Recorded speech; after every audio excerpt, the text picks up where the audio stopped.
Hello and welcome to ICP video tutorial. So today we are going to talk about Gantt charts. But before we start, don't forget to subscribe and don't forget to share and like this video. So Gantt charts. Gantt charts are the best way to show you your projects in a different temporal aspect, temporal view.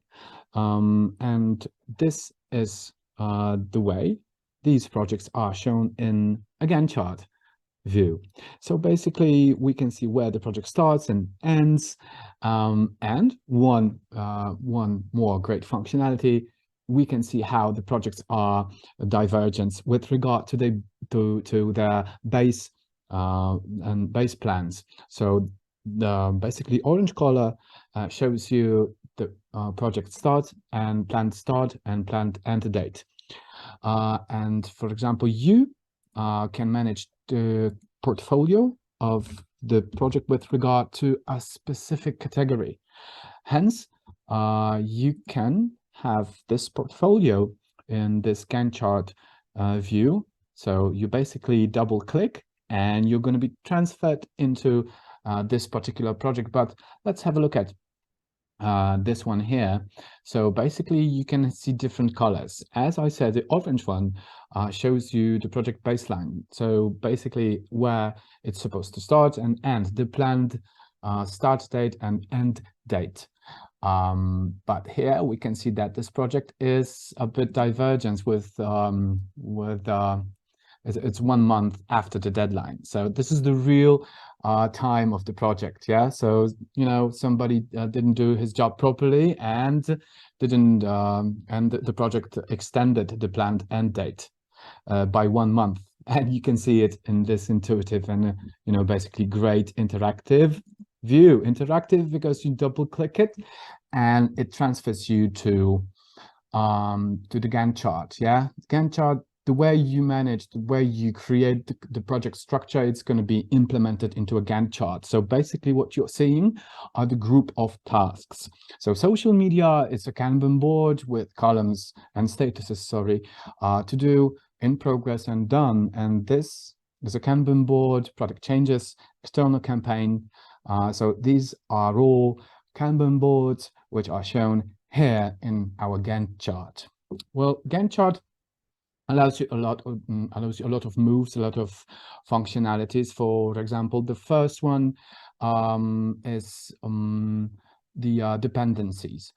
For example, you can create as many dependencies as you want. So in this particular example, I will make this dependency, and basically what happened is it has been moved with this particular interval. So product changes was basically connected to social media, and whenever I change the reference, it's going to change the same time reference with regard to social media.